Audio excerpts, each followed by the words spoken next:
Welcome to the Drexel interview. I'm Paula Morantz-Cohn, a professor of English at Drexel and host of the show.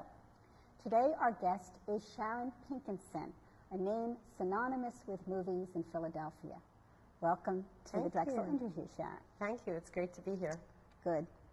You have been referred to as Philadelphia's film commissioner.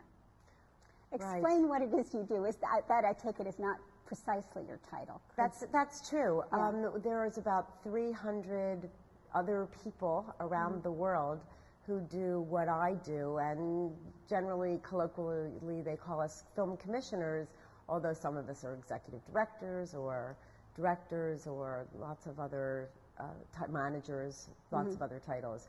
In my case, my actual title is executive director of the Greater Philadelphia Film Office, and what we do is in a nutshell, we're responsible for all the film and video and television activity that goes on in the Greater Philadelphia region. Okay. So that's the shortest possible answer. So it's the Greater Philadelphia Film Office. That's correct. Yeah. And you've been doing this, I think, since 1992? January of 1992. Okay. It's a long time. Yeah, and you've been through several administrations. Correct. During that time, Philadelphia has become a hot site for filmmaking. And could you tell us a little bit about how your office, and I guess you yourself, have helped bring that about? Well, I started out in the film business. I had been a costume designer for the 8 years prior to taking charge of the film office. And in many, many places, those film offices that existed in 1992 were often either started up and also run by people who came from tourism or strictly economic development and government.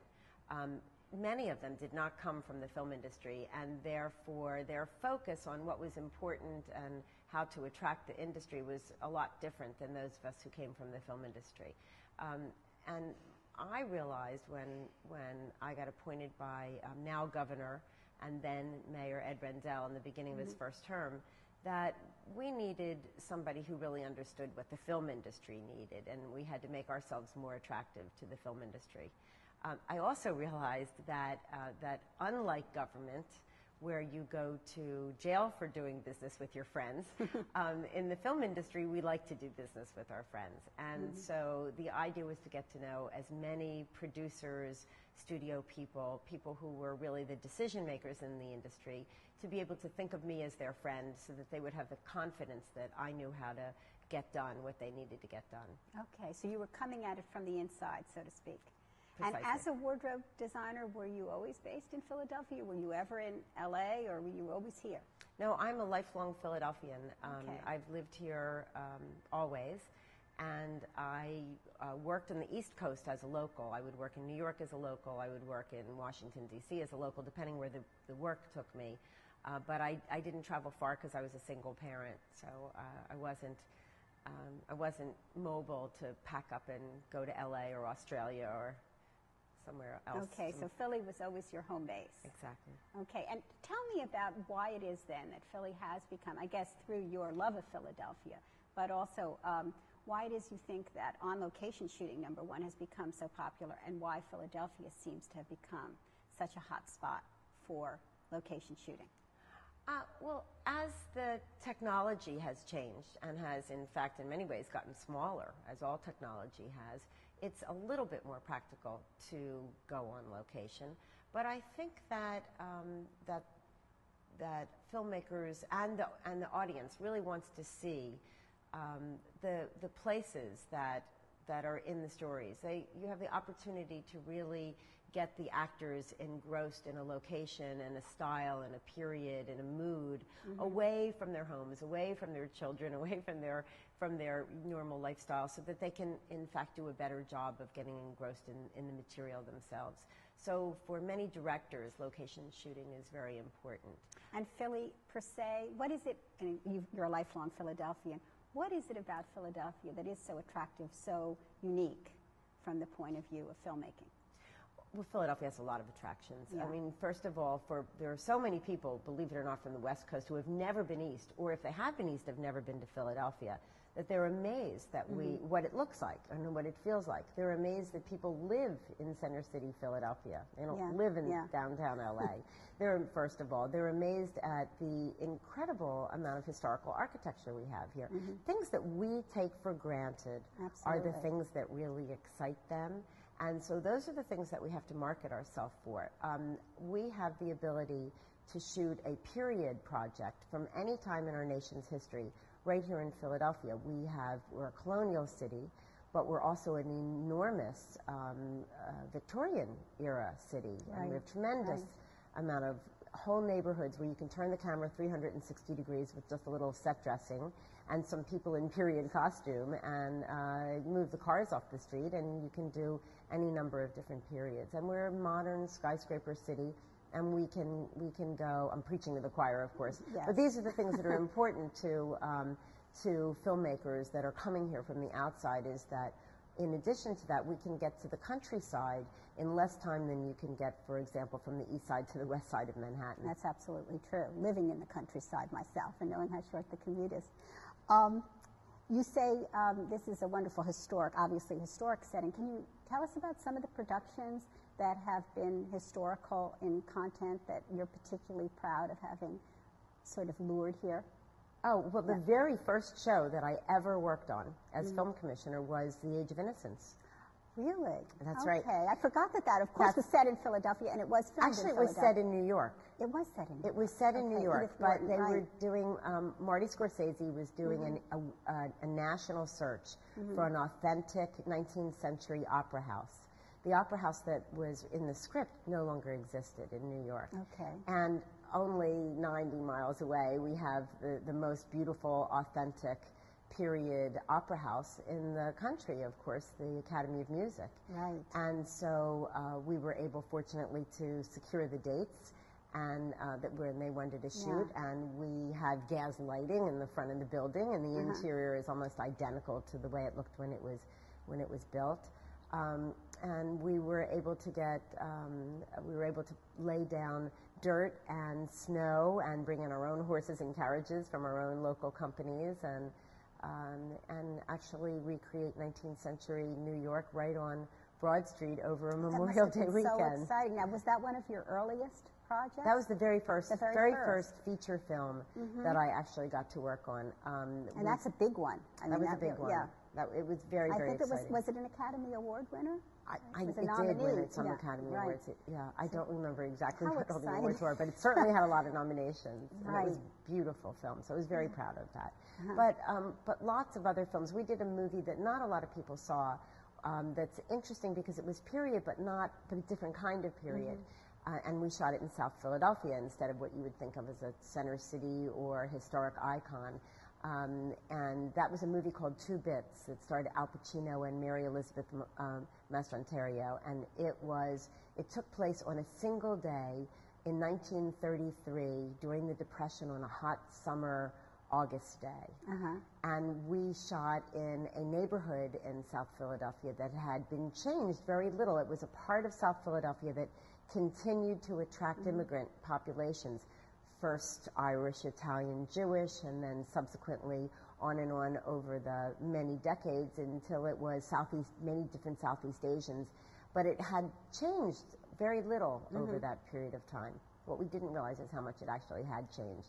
So we had to recreate this era on these couple of little streets and turn the storefronts into period storefronts. We had to remove air conditionings that were in people's front windows and power lines. We had to change the curb cuts. You know, now there's ADA required curb cuts. They had to all be covered over.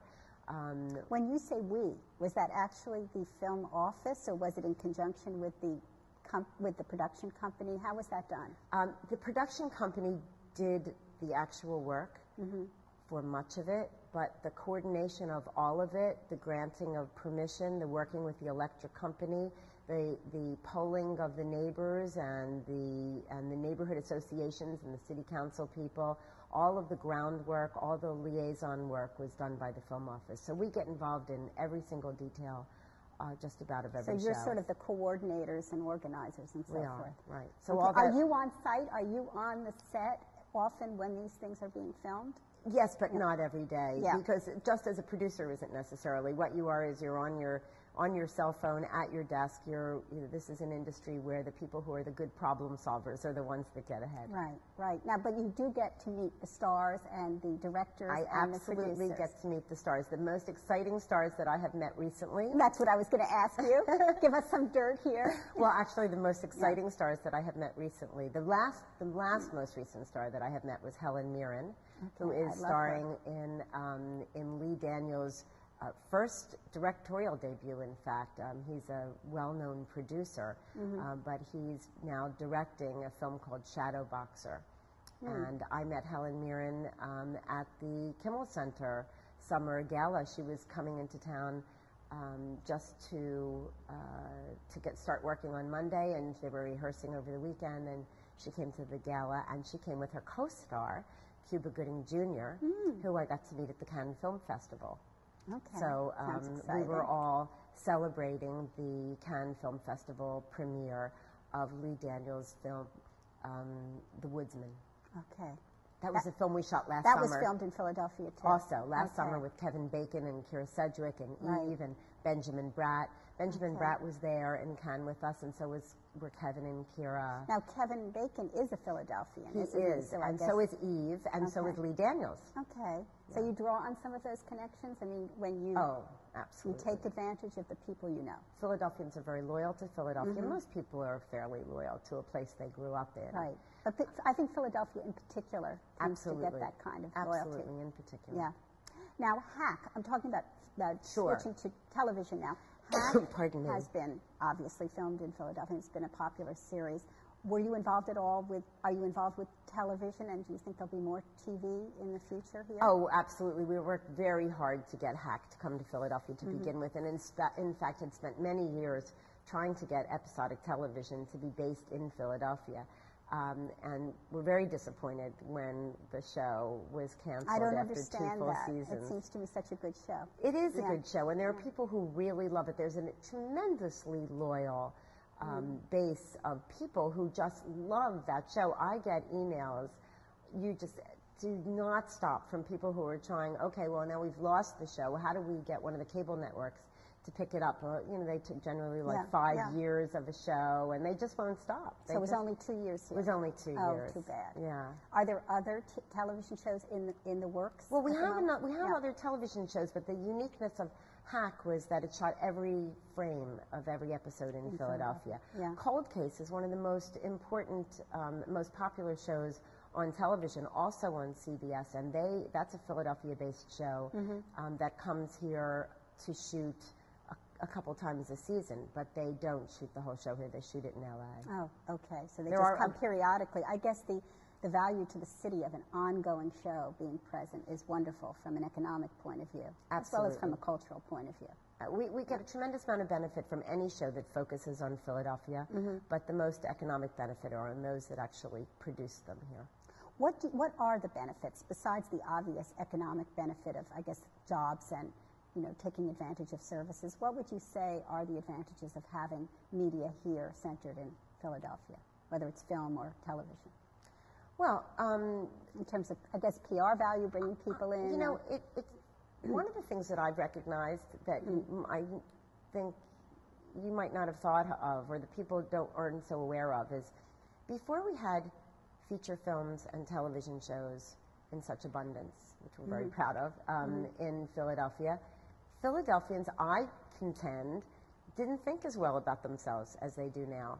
I think that generally we've done a tremendously good job, and almost by accident, of making people feel better about their home. They talk about seeing movie stars all the time. They read about it in the newspaper every day. Instead of reading gossip every day about movie stars in other places, people are reading about movie stars in their own hometown. Right. People have anecdotal information or personal information about seeing